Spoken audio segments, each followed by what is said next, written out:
오늘은 한 가지 이야기로 좀 말씀을 시작할까 합니다. 1992년도에 한 산모의 이야기입니다. 임신 4개월 차였던 이 조영애 집사님은 대학병원에 갔다가 충격적인 소식을 듣게 됩니다. 태중에 있는 아기 머리 뒤통수에 뼈가 있어야 되는데 그 뼈가 생기지 않았다는 것입니다. 그 뼈가 생기지 않아서 그 생기지 않은 뼈 사이로 뇌가 흘러나오는데 이 아이는 살 가망이 없다는 것입니다. 이 충격적인 소식과 함께 의사는 아이에게 절대 가망이 없으니까 산모의 생명까지 위험할 수 있으니 낙태 수술을 하자는 것입니다. 산모도 그에 동의하여서 수술을 하기로 결정합니다. 수술 당일날 수술을 하려고 병실에 누워 있는데 온몸에 전기가 흐르는 것 같은 그런 진동을 느끼게 되는데 바로 태동이었습니다. 태동을 느낀 이 조영애 집사님은 이 아이를 포기해서는 안 되겠다는 생각을 들었고 어차피 죽을 아이라면 10달을 채워서 이 세상의 빛을 보고 보여주고 싶은 마음이 생겼다고 합니다. 물론 병원에서는 난리가 났지만 이 집사님의 결심은 결코 꺾이지 않았습니다.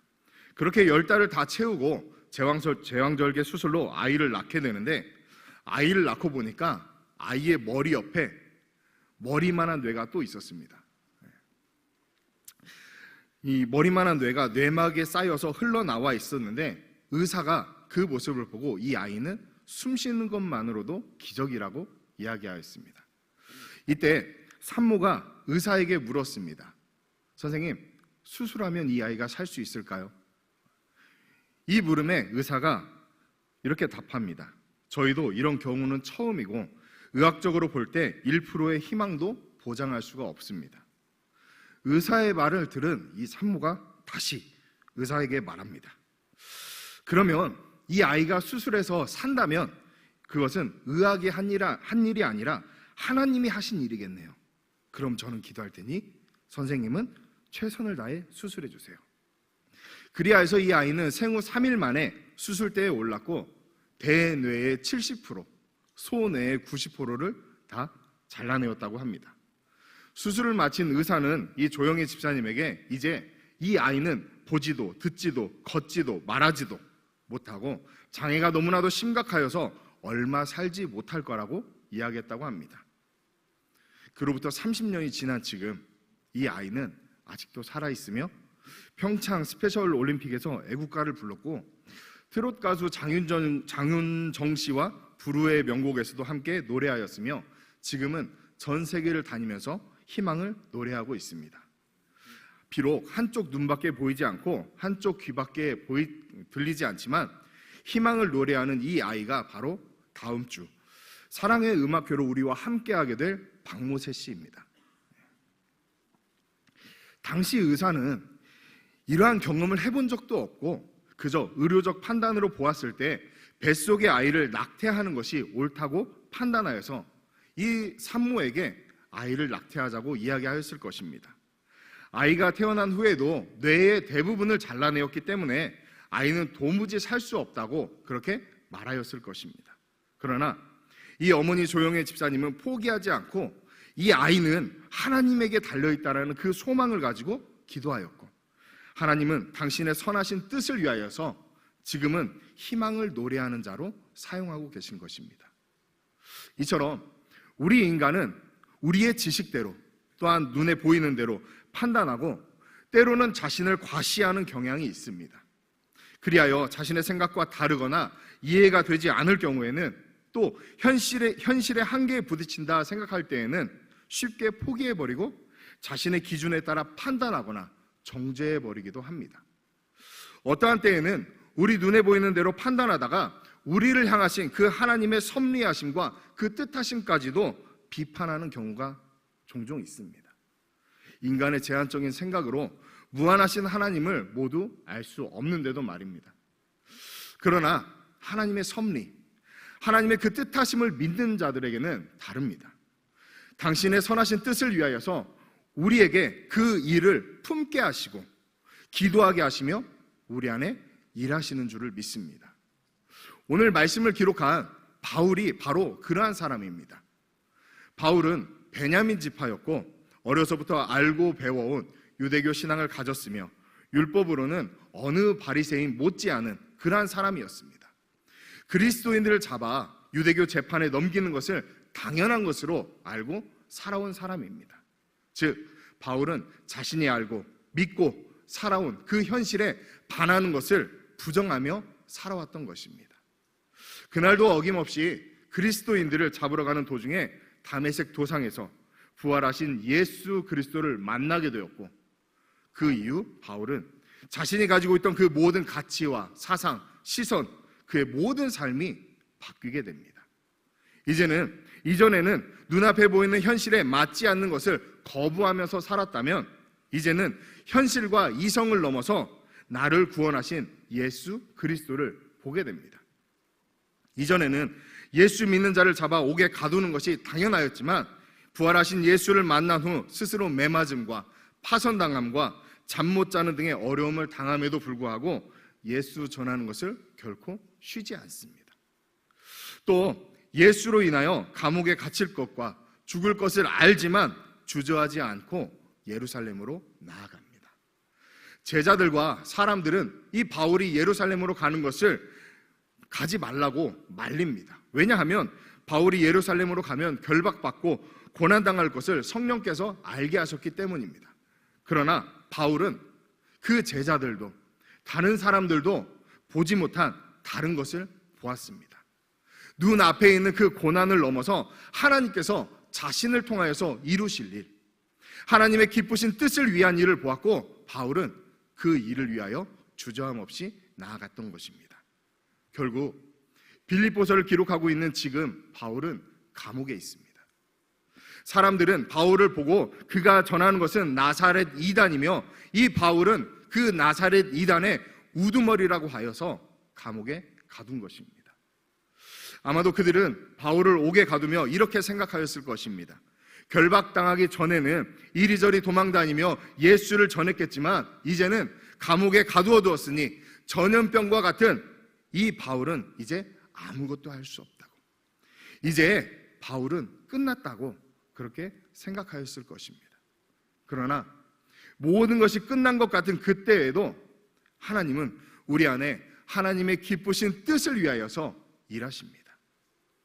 하늘이 땅에서 높음같이 우리가 감히 생각조차 할 수 없는 그 놀라운 일들을 펼치시는 분이 바로 우리 하나님 아버지이십니다. 사람들은 이제 끝났다고, 아무것도 할 수 없다고 생각하였지만, 바울은 감옥 안에서 서신을 통하여 복음을 전합니다. 인간의 생각으로는 아무것도 할 수 없을 거라고 생각하였던 그때에도 하나님은 바울을 통하여서 하나님의 일들을 계속 이루어 나아가신 것입니다. 더 놀라운 것은 무엇이냐면, 이 서신이 2000년이 지난 지금까지도 우리에게 전해지고, 그 서신을 통하여서 우리는 하나님을 알고 올바른 신앙을 가지고 하나님의 나라를 향한 소망을 갖게 되는 것입니다. 바울에게 이 모든 것들이 가능했던 이유, 그것이 과연 무엇일까요? 나면서부터 가졌던 로마 시민권, 당대 최고의 학파에서 공부하였던 지식과 명예, 바울이 그 모든 부귀와 영화를 버리고 낮고 낮은 모습으로 고난과 죽음을 불사하고 나아갔던 이유, 그것은 바울 안에 하나님의 뜻을 향한 소원이 있었기 때문입니다. 오늘 본문 말씀을 우리 다시 한번 읽어보도록 하겠습니다. 오늘 본문 말씀입니다. 함께 읽습니다. 너희 안에서 행하시는 이는 하나님이시니 행하게 하시나니. 아멘. 바울은 나를 위하여 십자가에 죽으시고 부활하신 예수 그리스도를 만났습니다. 이전에야 자신에게 주어진 그 삶에서 최선을 다한다고 한 것이 그리스도인들을 박해하는 것이었지만, 예수 그리스도를 만나고 난 이후부터는 그의 삶이 완전히 뒤바뀌었습니다. 하나님 나라를 위하여서 고난도 감수하고 죽음까지도 불사하고 나아가 하나님께서 나를 통하여서 이루고자 하시는 그 뜻을 이루길 원하는 그 소원이 바울에게 있었던 것입니다. 하나님께서 당신의 기쁘신 뜻을 위하여서 바울에게 품게 하신 그 소원, 우리가 너무나도 잘 아는 말씀에 바울의 그 소원이 있습니다. 사도행전 20장 24절 말씀, 우리 화면을 보면서 함께 읽도록 하겠습니다.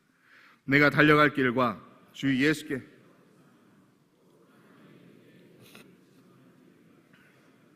나의 생명조차 조금도 귀한 것으로 여기지 아니하노라. 아멘. 바울은 그 은혜의 복음을 전하기 위하여서 로마로 가고자 소원하였고, 하나님은 우리가 생각하는 방법과 다른 방법으로 바울을 로마로 인도하는데, 바울이 가진 그 로마 시민의 특권을 이용하여서 로마 황제에게 항소하였고, 자신이 그토록 가기를 원하던 그 로마에서 순교하며 자신의 생을 마감합니다. 그런데 여기서 끝이 아닙니다. 바울이 죽었다고 하여서 여기서 끝난 것이 아니었습니다. 당시 로마의 정책이었고, 또 그들이 정복하고 다스리는 그 나라에게 허용한 것들이 있는데, 그 중에 하나가 바로 종교입니다.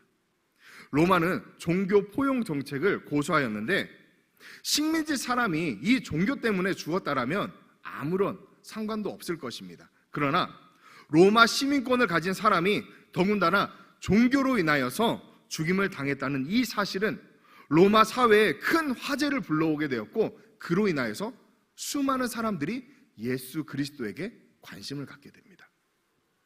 결국 하나님은 당신의 기쁘신 뜻, 이방인에게 복음 전함의 그 뜻을 바울에게 소원하게 하셨고, 결국 그 바울을 통하여서 당신의 기쁘신 뜻을 이루신 것입니다.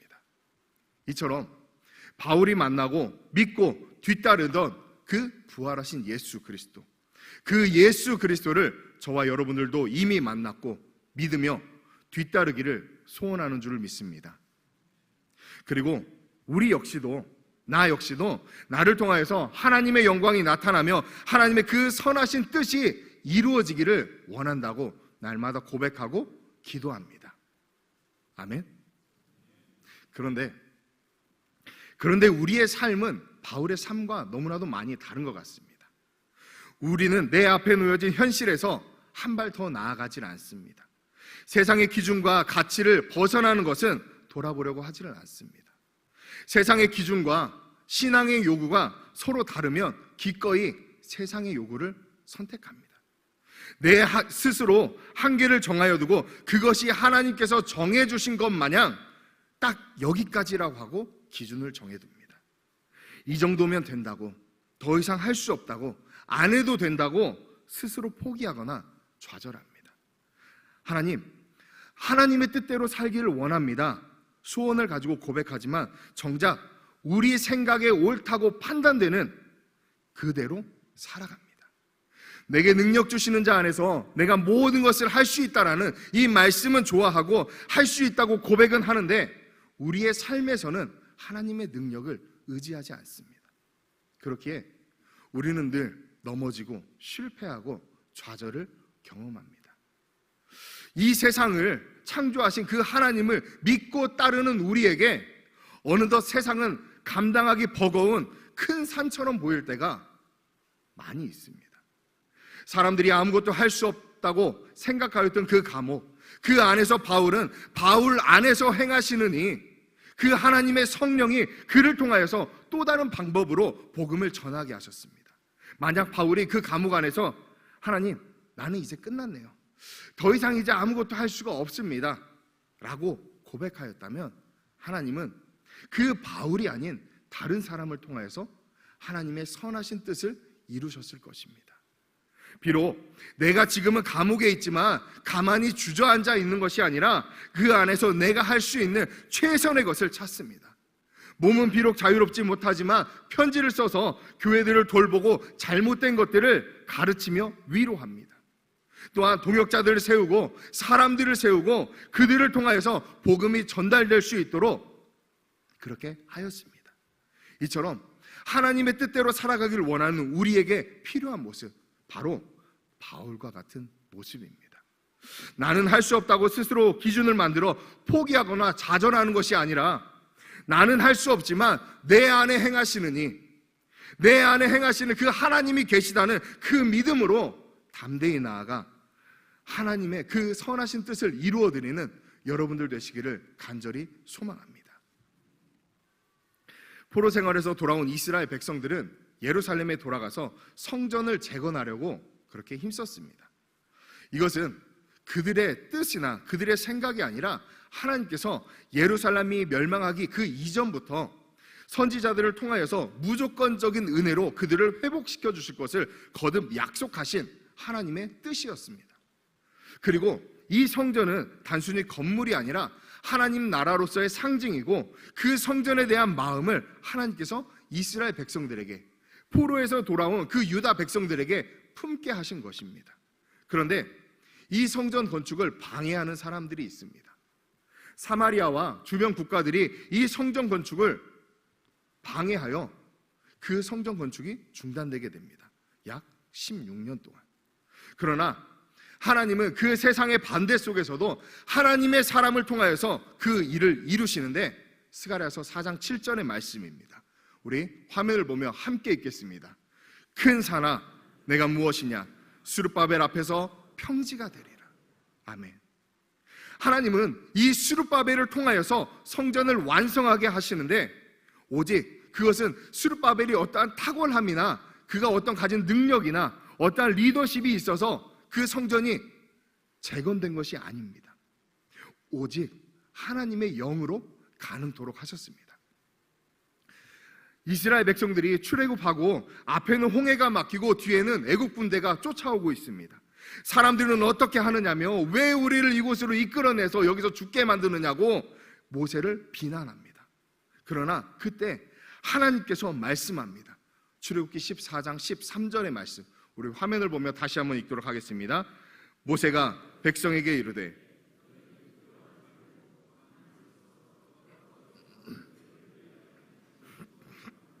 너희가 오늘 본 애굽 사람을 영원히 다시 보지 아니하리라. 아멘. 우리의 인생이 내가 계획한 대로, 또한 내가 열심히 준비하고 노력한 대로 되는 것 같아 보여도 하나님이 아니라 하시면 우리의 그 어떠한 것도 이루어질 수가 없습니다. 믿으십니까?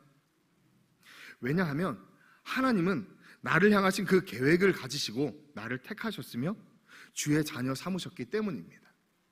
우리의 연약하고 부족한 그 모든 모습까지도 알고 계시고, 그에 합당한 계획, 우리를 향하신 하나님의 뜻을 이미 세워놓으셨다는 것입니다. 이러한 하나님의 그 섭리하심을 확신하는 자는 하나님의 기쁘신 뜻을 위한 소원을 가지고 살아가는 줄을 믿습니다. 의사들이 가망이 없다고, 할 수 없다고 하는 그 가운데 의사가 할 수 없으면 이제 하나님의 손에 달려있다라는 그 믿음으로 기도하였던 그 집사님, 4살까지 6번이나 대수술을 받으면서도 결코 포기하지 않았던, 하나님께서 하시리라는 그 소원을 가지고 포기하지 않았던 그 집사님의 믿음. 그렇게 7살이 될 무렵에 의사로부터 이 집사님이 또 한 번 충격적인 소식을 듣게 됩니다. 절대로 불가능한 일, 절대 일어날 수 없는 그 일이 일어나고 있는데, 무엇이냐면 이 아이의 뇌가 점점 자라고 있다는 것입니다. 그렇게 지금은 일반인의 75%까지 회복되었다고 합니다. 의사들은 포기하였지만 하나님의 기쁘신 뜻이라면 하나님께서 행하신다는 믿음, 하나님은 하나님의 그 선하신 섭리 속에 조영애 집사님의 그 믿음을 보시고 이 아이의 생명을 붙들어 주신 것이 아닐까요? 만약 의사들의 말만 듣고서 그 아이를 포기하였다면 지금 전 세계를 돌아다니면서 희망을 노래하는 자는 박모세 씨가 아니라 다른 사람이 되었을 것입니다. 마찬가지입니다.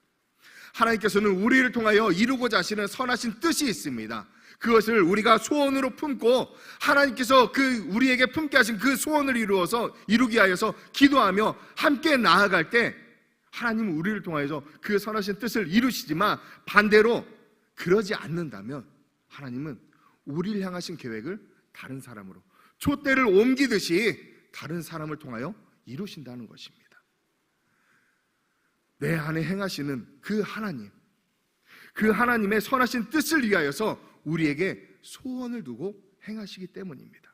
세상의 방법과 그 어떠한 이론으로도 할 수 없는 그 모든 것, 그러나 우리 하나님에게는 결코 불가능이 없습니다. 우리 앞에 어려움이 있다면, 또한 우리 앞에 쉽고 편한 세상의 길이 있다면 그 어려움으로 어려움으로 인해서 포기하는 것이 아니라 세상의 쉽고 편한 길을 선택하는 것이 아니라 하나님께서 나를 통하여 이루고자 하시는 그 선하신 뜻이 있음을 확신하시며 그 뜻 가운데 여러분들의 소원을 두시고 믿음으로 하나님 앞에 구하며 나아가시기를 간절히 바랍니다. 그리하면 하나님께서 여러분들의 인생 가운데 또한 우리 청복교회 위에 하나님께서 우리 안에 이루고자 하시는 그 하나님의 기쁘신 뜻을 반드시 이루신다는 것을 확신하시길 바랍니다. 세상이 비록 녹록하지 않은 현실로 우리를 주저앉게 만들지라도 내 안에 행하시는 그 하나님께서 당신의 기쁘신 뜻을 위하여 우리에게 소원을 두시고 행하시는 분임을 확신하시길 바랍니다. 내 이익과 세상의 정욕, 그것이 하나님의 뜻인 것처럼 포장하지 말고 나를 향하신 또한 나를 향하여 나를 통하여 이루실 그 하나님의 선하신 뜻, 그 확신을 가지고 바울과 같이 믿음으로 주님만을 따르는 여러분 되시기를 간절히 소망합니다. 또한 5월 28일 가족 초청 주일로 우리가 준비하고 있습니다. 태신자를 작정하였고 또한 장결자를 작정하고 그들을 품고 초청하기 위하여 기도하고 있습니다. 그런데 그들을 초청한다는 거 결코 쉽지 않습니다. 쉽지 않기에 내 승질대로 한다면 에이씨 오지마 하고서나 포기해버리지만 하나님께서 우리에게 그들을 마음에 품게 하셨습니다. 그렇다면 우리에게 마음을 품게 하신 분은 하나님이시기 때문에 그들을 하나님께서 원하시는 이곳 가운데 예배의 자리 가운데로 나오길 원한다는 그 소원을 가지고 포기하지 않으시고 기도하며 준비하며 나아간다면 하나님께서 그 일들을 반드시 이루실 것입니다. 하나님께서 우리를 포기하지 않으셨는데, 하나님께서 그 영혼들을 포기하지 않으셨는데 우리가 그들을 포기한다면 하나님 앞에 큰 죄가 된다는 것을 기억하시며 여러분들 안에 하나님께서 행하신다는 그 믿음으로 소원을 가지고 기도하며 나아가는 우리 청복교회 모든 성도님들 되시기를 간절히 바라겠습니다. 기도하겠습니다.